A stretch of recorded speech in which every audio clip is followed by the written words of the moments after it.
welcome to IDs Only, episode 3. Today we're here with our lovely guest, Mateus, who goes by you can introduce yourself if you want. No, Mateus, who goes by Zerb. Everyone by now is most definitely aware of some of his catalog that, recently became really big because of your release with the Chainsmokers. That's no joke. But before then, I'd love to dive a little bit into your story of like what led to that moment and what getting that collaboration was like for you. Yeah, thanks for having me. Yeah, it's been a long journey into making a song with the Chainsmokers. It's been 12 years working on music. Because you're how old? 20? I am 27, just turned 27. Wow, happy late birthday. Thank you.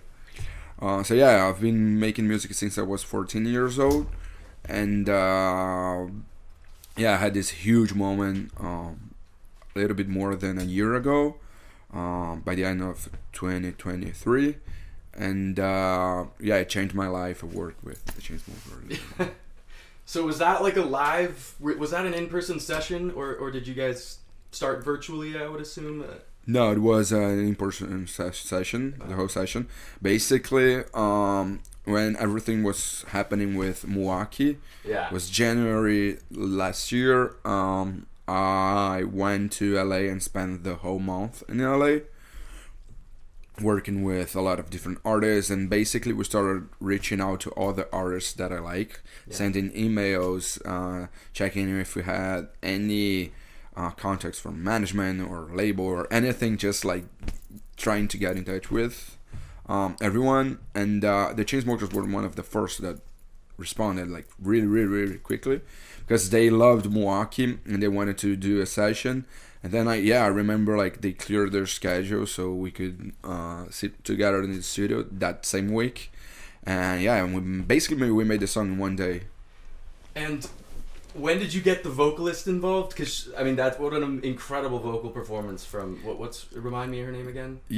Ink. She's one of the biggest songwriters. She writes for Beyonce. She writes for a lot of artists, a lot of like big hits. She's like an incredible, really incredible, like one of my favorite songwriters. And she was in the first session, and basically she freestyled the whole song. We looped the song for like an hour, and she started like doing freestyles for 20 minutes, and then we're like, okay, let's pick like the best parts and start like to build the song. So we built the song around her freestyle. Oh my god, dude. Yeah, that's amazing. And then Drew posted a TikTok. I remember when I first heard it, Drew posted a TikTok of like, we just made this and it hits like crazy, and it was the first time. And also, sorry for the sirens. It's what being in New York City entails. You know, it's you get the real. It happens a few times each time we do this, but yeah, Drew posted a little TikTok clip of like, your famous polysynth chords that you employ on a few of your tracks. Is that like that's a sound you kind of came to develop, isn't it? Like those. Yeah. And it was actually like one of the decisions that we had during the session, because before the session, Drew invited me to the studio to hang like for an hour before, so we could like know each other before starting the session. Yeah. And we talked a lot about career and a lot of stuff, and he gave me a lot of. Just the sirens, it's funny. Yeah. He gave you a lot of. He gave me a lot of advice on my career, and one of the things that I remember he saying is that like I have this like unique sound that people knows that it's the Zerb song. So he told me that I should like explore it for a bit, because it's my sound. It's how like people would start to get to know my sound, like people that knows Milwaukee. And then was a decision on that session, okay, so let's do something with the Zerb sound, and then that's how it started. What do you coin your sound as? Like future house, future. To be honest, I don't even know. You don't even have a. Yeah. I think it's kind of like my sound. To be honest, it's really hard sometimes for me to like, but even not just for for those songs, for Moak Addicted or even Location. I don't know, to be honest. Just my sound, and I mix with, depending on what I want to do, I mix with different genres, work with different artists. I know, and with Location, you know, you brought on Ty Dolla $ign. I mean, how cool is like having like some hip hop legends on your latest single? I mean, what led to that? It was kind of like the same, just like us, me and my manager and my label, just trying, you know, like messaging all the artists that I like, and what happened with Location. Basically with Location, I done a session like the same time that I was working on Addicted and all that stuff. I did a session with two of my friends from LA, Casso and Neil Ormandy, and we wrote what would be the beginning of Location, like the hook. And then we were like, okay. Wait, sorry, you wrote that hook with who? With Casso and Neil Ormandy, two amazing songwriters from LA. Cool. And so we were like, okay, a rap feature would work on this. So we started reaching out, and then Wiz came and Wiz wrote the lyrics, his verse. And in October last year, when I was in LA again, I had a session with a guy. He canceled, and then we're like, okay, I don't have a session anymore. And we got the session with Ty Dolla. We messaged, and it was like, yeah, let's do a session. And that's how we recorded him playing, he's singing the hook, and also his verse. Yeah. So and you use the like. You also have your famous like lead drop synth, you know, like the little, the same one from Addicted. Like the plug. What's that? What VST is that? It's a Serum. It's Serum, yeah. Yeah, it's just a Serum. Pretty basic preset. It's the same for the main synth and for that hook, for that lead sound. And then did you? I'm assuming you use Ableton, yeah. I use Logic. You use Logic, right on. Very cool. Did you start on Logic, or what was I started in FL Studio, and I remember it was 2012, and I was working in FL Studio, like learning for a year and a half, and then I was a Windows user, and then I changed to Mac, and back in that time, they didn't have FL Studio for Mac, and then I was like, okay, I gotta learn a new one, and that's how I got into Logic. Yeah, I used to use Mac for like music production, and then I switched to PC. But Logic is good. It's like very more so like aesthetic focused, I think, than it is functionality, in my own personal opinion. But it's good. And then how do you feel about like the rampant use of Splice these days, and people just grabbing samples from this enormous library rather than necessarily creating it on their own? I think it's fine. Yeah. For me, what the important thing is the result and how it connects to people. Yeah. You know, to be honest, I'm really open for everything. Yeah. AI, everything. I mean, like, if you put in your workflow and it works for you as an artist, and you can express yourself as an artist, I think. Yeah. That's so you took up production at around what age? I started, I was 14. And then DJing came after that? Yeah, it came out after that. It was just because I was making my own songs, but I've never wanted to play, you know? Yeah. And basically a few friends of mine from Brazil, they were doing these parties, and they invited me to play. And I remember, like, first time I was playing, I learned on YouTube, and I played for the first time, actually, like, at the party, you know? Was it with, like, a laptop DJ controller? No, with, like, CDJ 1000s and CDs. You just, like, looked at a YouTube tutorial and then hopped on the CDJs? Yeah, burned the CDs and... You burned the CDs? Oh, yeah, and went straight to the club. Legit. Did you have any hiccups, or was it pretty smooth? No, it was smooth. Yeah, it was smooth. That's sick. And then what did those parties look like back in that day? I was underage, and those were like underage parties, you know. Like, so you weren't drinking, right? No, I wasn't drinking. So yeah, it was just underground, kind of ravey. What were you playing? No, like it was like back in that time. I was playing a lot of like progressive house, like EDM, progressive house, like Alesso, Swedish House Mafia, and all that stuff. Were those some of your big inspirations back then? When I started playing, yes, but when I started actually producing because of Skrillex. I was just curious about dubstep and how all those sounds were made. Yeah. So I remember like I was playing video game with a friend of mine, and he said, "Bro, I just found out this app where you can produce dubstep." And I was like, "Okay, what's the name?" And it was FL Studio. But I remember it was so hard to get like a good sound, to dubstep. There's a lot of like it's not that easy to build the sounds and to to do all the synths and everything. So I remember it was like, okay, and that time I was listening to a lot of like electronic music in general, a lot of deadmau5. Yeah.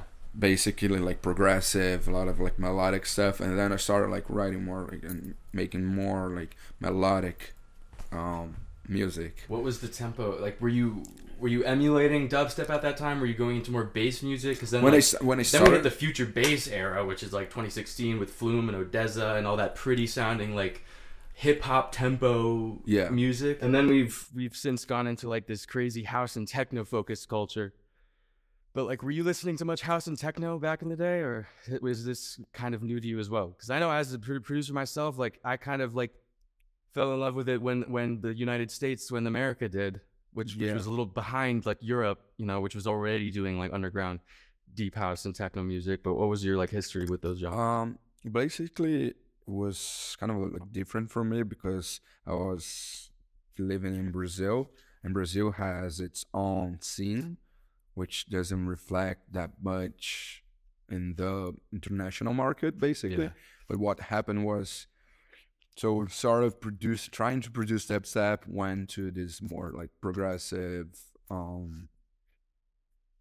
house sound, and then in 2016, when you said like US were into this future bass sound, basically in Brazil we were doing a lot of kind of like house, new disco, and it started like as a new disco, a lot of like remixes, very like funky sound, and then a lot of things started like to grow, and we got into this kind of like what we would call, as we would name it, as Brazilian bass back in that time, which was basically bass music but very groovy with some disco inspired elements, a lot of like different stuff.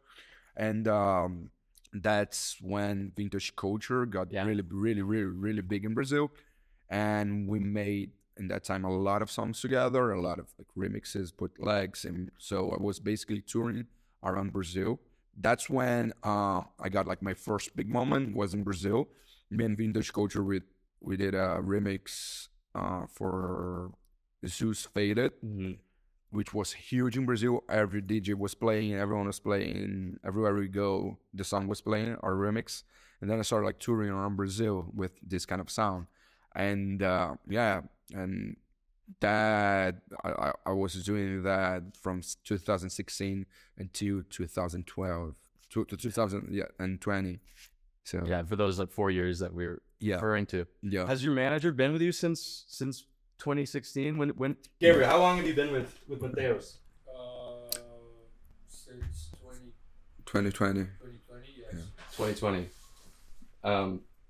Well, who got you your Lollapalooza booking in 2016? It was my booking agency in Brazil. Okay. Yeah. What was that? What was that like, playing your first major festival? That must have been a pretty like wonderful moment for you.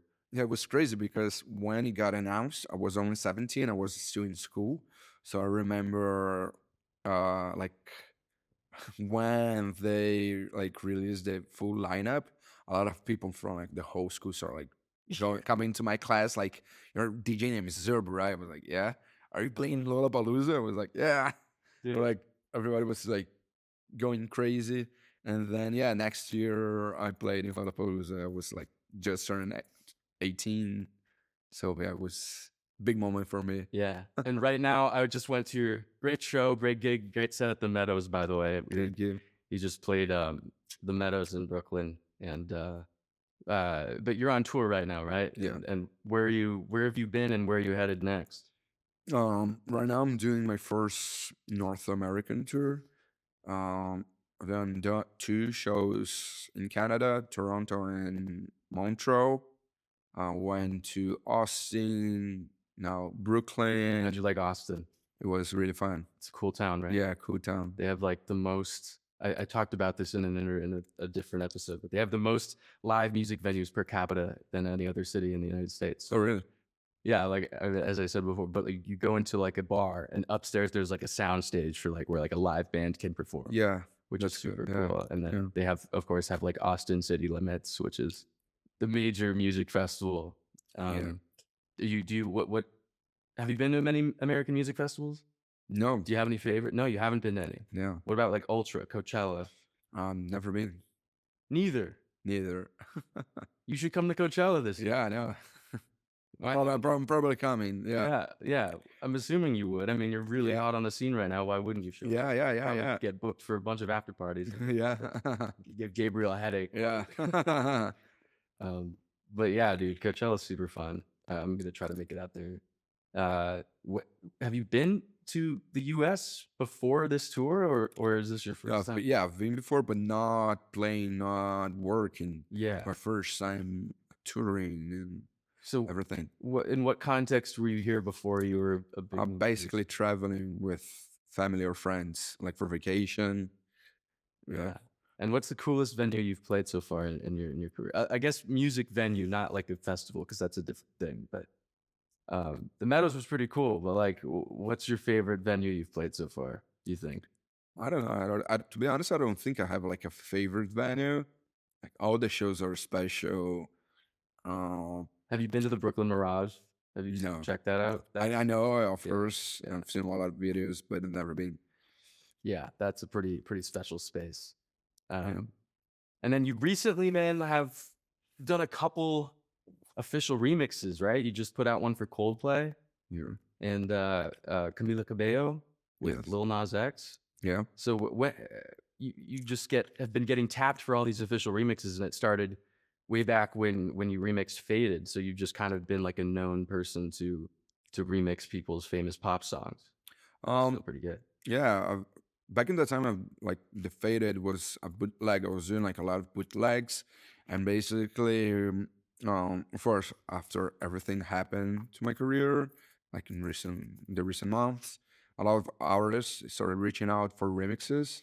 So yeah, I've been doing a lot of these remixes for the biggest artists in the whole scene, and it's been really, really fun. For example, with Coldplay, I worked with Chris Martin. You worked with Chris Martin? Yeah. How is he? Is he a cool guy? Yeah. We had a session, two, was a 2-day session in Germany, in Düsseldorf, and and we worked on the remix. Very cool. That's why we called as a Zerb X Coldplay feels like I'm falling in love, instead of calling it as like Coldplay feels like I'm falling in love remix, you know. So it was really, really fun. We recorded the whole band, like. Wow. Yeah. What a musician that guy is, man. Yeah. A little birdie told me that at one point you thought about like quitting music. Yeah. Yeah, I mean, it's kind of hard. I've been doing this, as I said, like 12 years, and of course I have like ups and downs.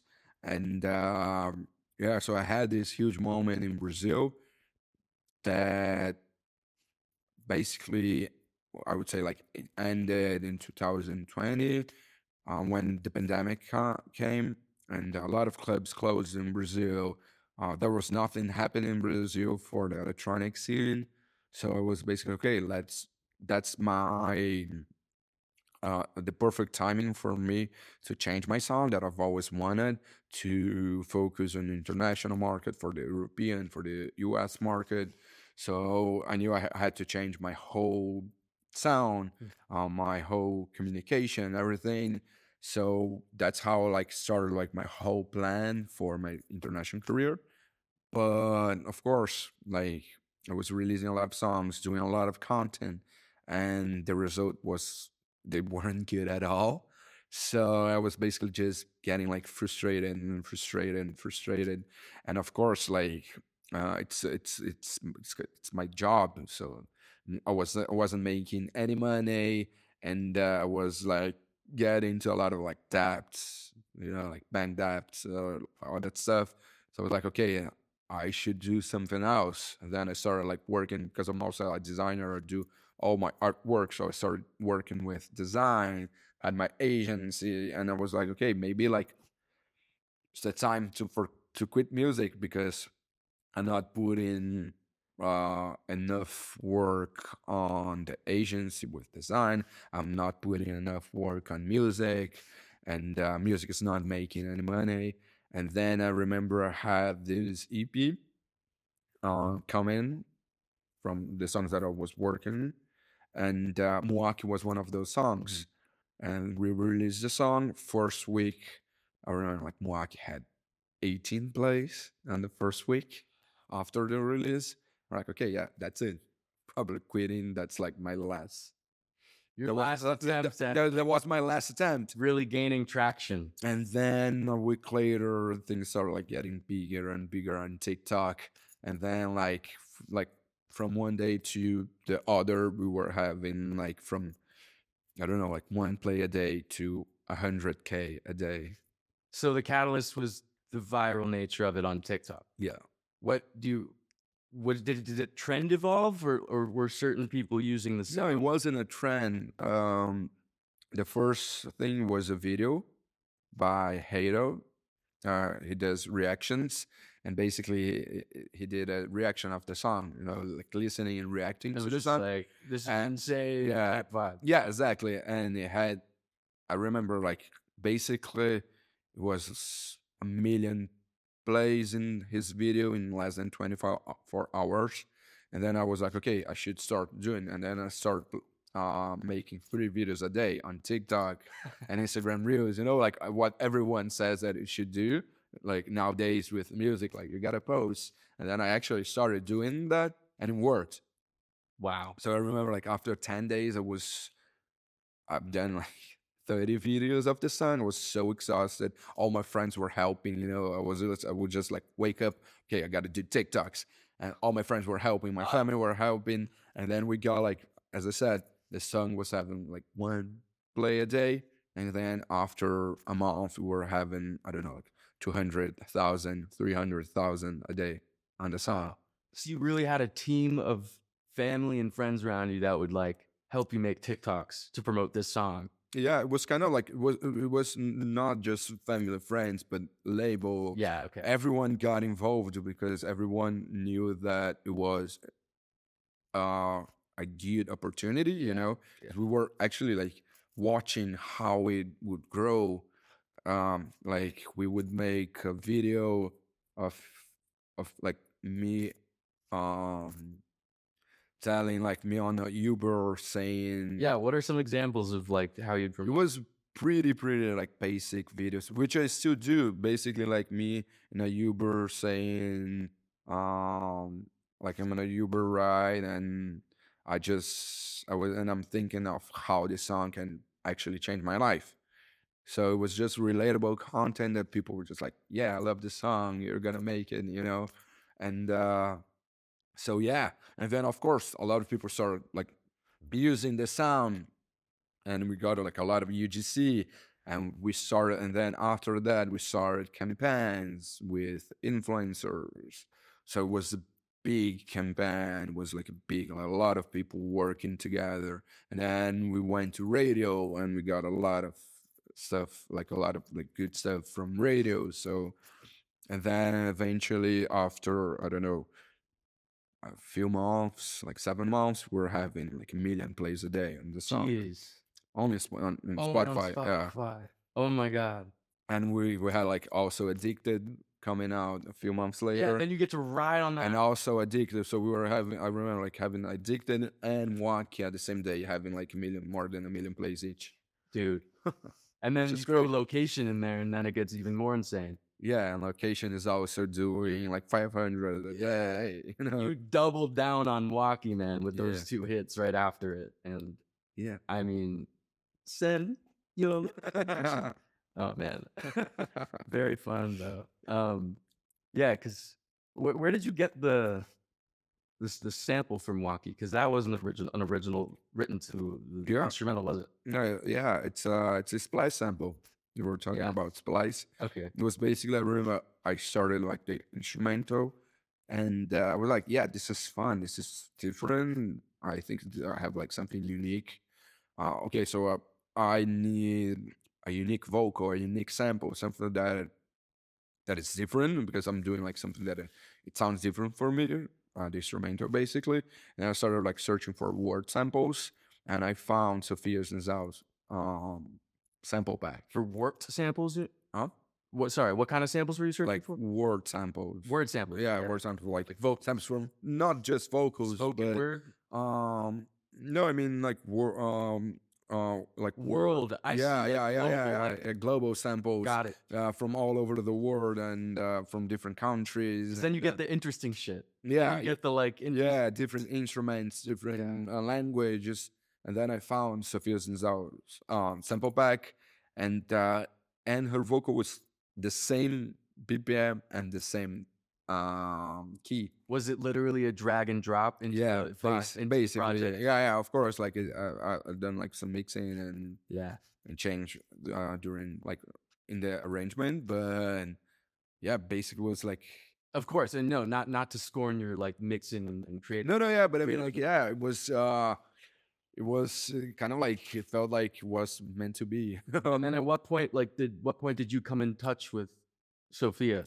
Yeah, so we release a song as sample packs. You don't have to do anything, because royalty it's royalty free, and when we started to get this moment, we're like, okay, let's get in touch with the singer so she can tell her story and on how she came up with the lyrics and everything, because we were basically talking about Milwaukee all day, doing all those videos, and then we started talking, and and we invited her to get into the song, so as a feature, get royalties and everything, and basically she joined the song, so we started working on content together, and then I went to Kenya to record the music video, which was a crazy experience. It was so fun.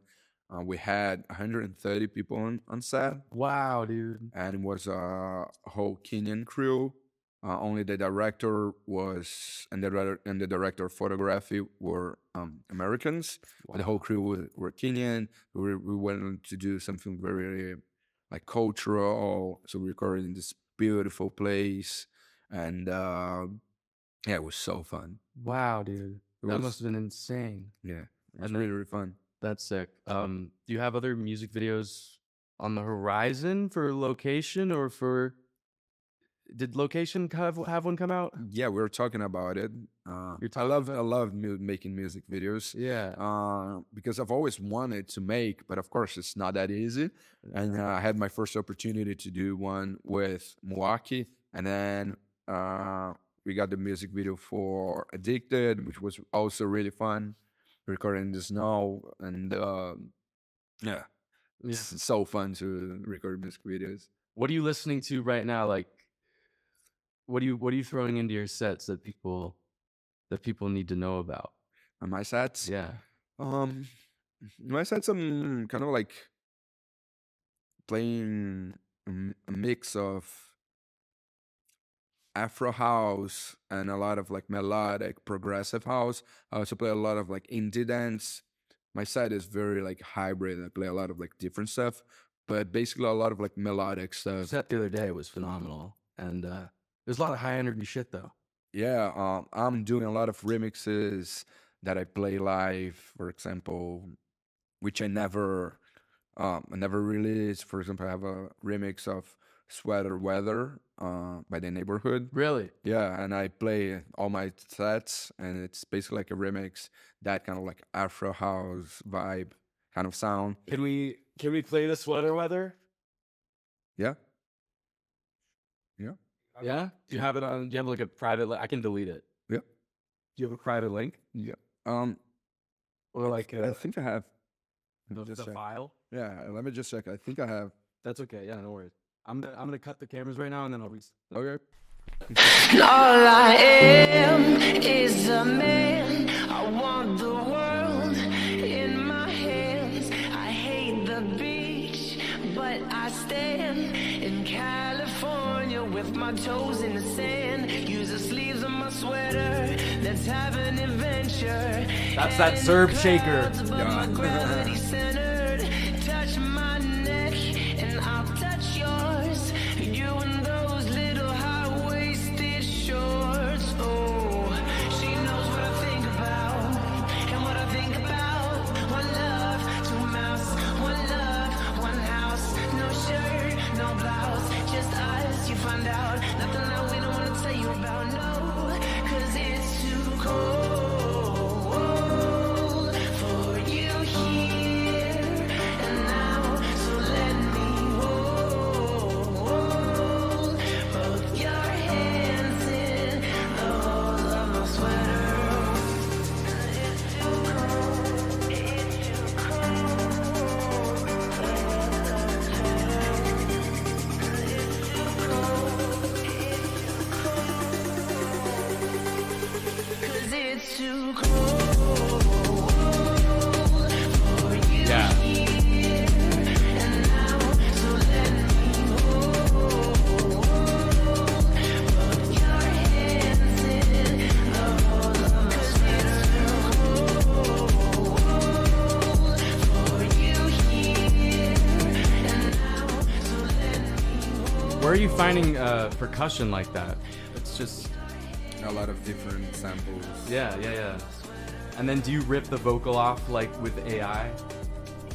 Because I do that, man. It's gotten so good to where you can literally like isolate stems by like guitar line, by like bass line. Yeah, I remember when I started. Of course, there wasn't any AI. No. So if I wanted to do, for example, a bootleg, I would have to be lucky of having the stems out, or at least like a vocal, or having an instrumental and the whole song, so you can just do like phasing version, and get the vocal out. Oh, so you know how to isolate the vocal with the instrumental and the song Yeah, and the master. Yeah, recording. that's how I used to do. Of course, a few years ago. Nowadays, you just put in like there are a lot of different AIs, and it would remove it for you and make it perfect. So. I think vocalremover.org is the best one in my opinion, but I don't know that one. they track your IP address, so you can only use it like 4 or 5 times, I think, before it stops you. But yeah, dude, I used to like hunt down studio acapellas in parentheses that were not that were actually just a phasing version. Yeah, and that they were people very bad. They were so bad. Yeah. You'd like hear the drums like get crushed in the background. You used to do exclusively bootlegs though back in the day. Did you get like strikes on TikTok, on SoundCloud for all the time? Yeah, all the time. You had accounts taken down. Not accounts taken down, but like sounds taken down all the time. Yeah. Even now, like I have some old stuff there that get an email of being taken down. After years. What was your first bootleg? That you put out, I guess, that you like made public under Zerb. Wow, to be honest, I don't even know. It was all under Zerb since the beginning. I've never released anything that wasn't Zerb. Never, even like changing my sound. I've never. You never released anything that wasn't Zerb? Never. So many artists, so many producers go through several names. No, I've always released a Zerb. Actually, if you search on YouTube, you can find my first song ever, which was in my gaming channel, and it's called Zerb Up. Oh my god, dude, we need to find this. It's really bad, but it was my first song ever released. What'd you say? Zerb Up. Zerb Up.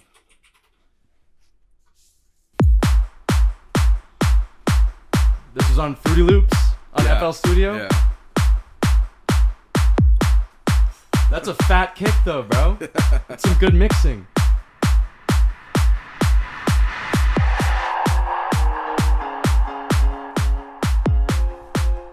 Did you play this piano in? Huh? Did you play the piano in? Piano roll. Okay. But did you play the MIDI? Yeah.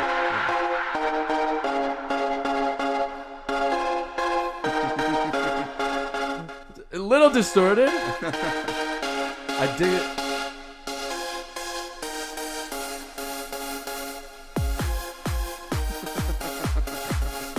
Yeah. No bass. No bass line. But there you go. There it is. It's kind of a mid-range sub.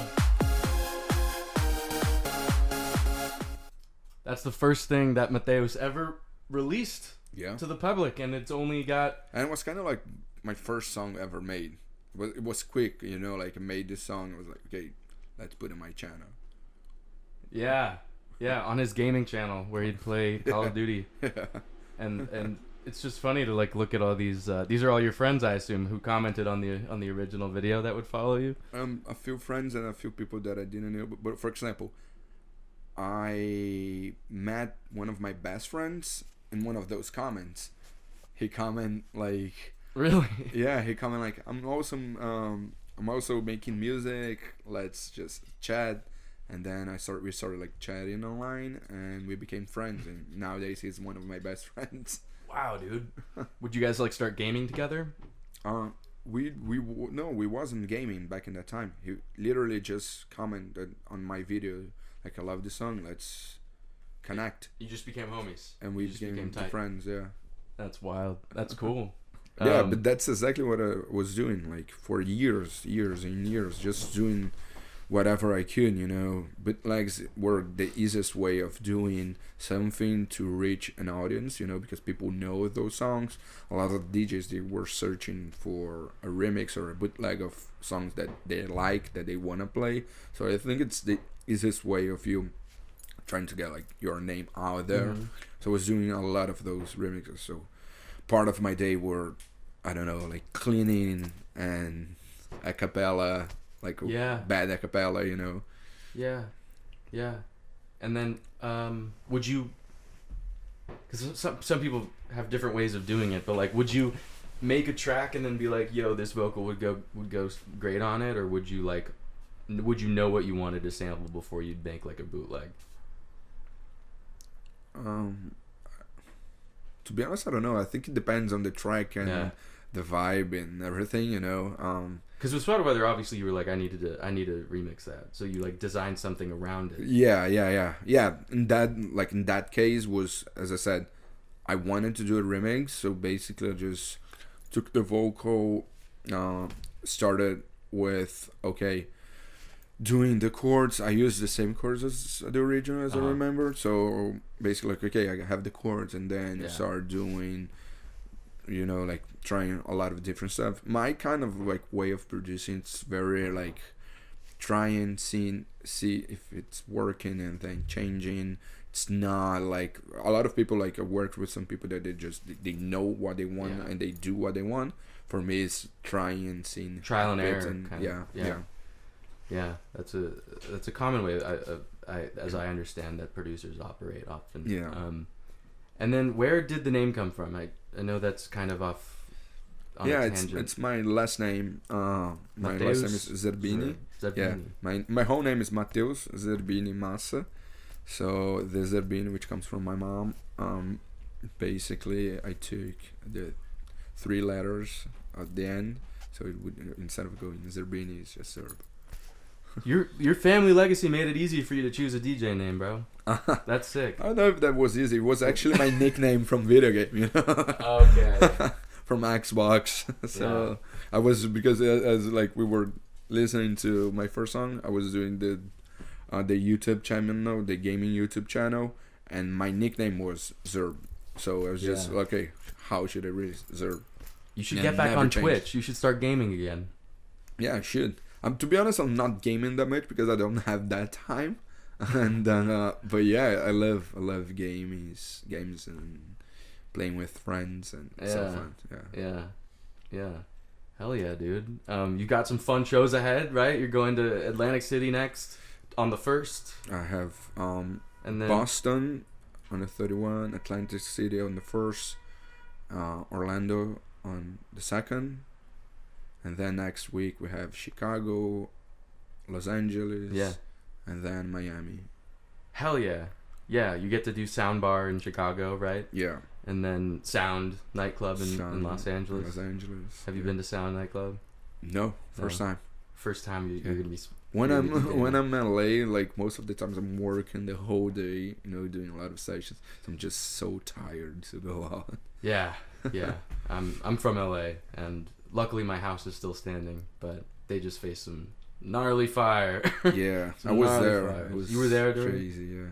I was there for the holidays, and then I flew back like the day that it got bad, and I just remember waking up to like orange skies, and I took off out of LAX and just it was very, very scary, especially for us that like we're Brazilians. We don't know a lot of people there. We don't know a lot of stuff, so we were just like, okay, what should we do? Yeah. Luckily, I had a trip, like a vacation trip to Hawaii, and.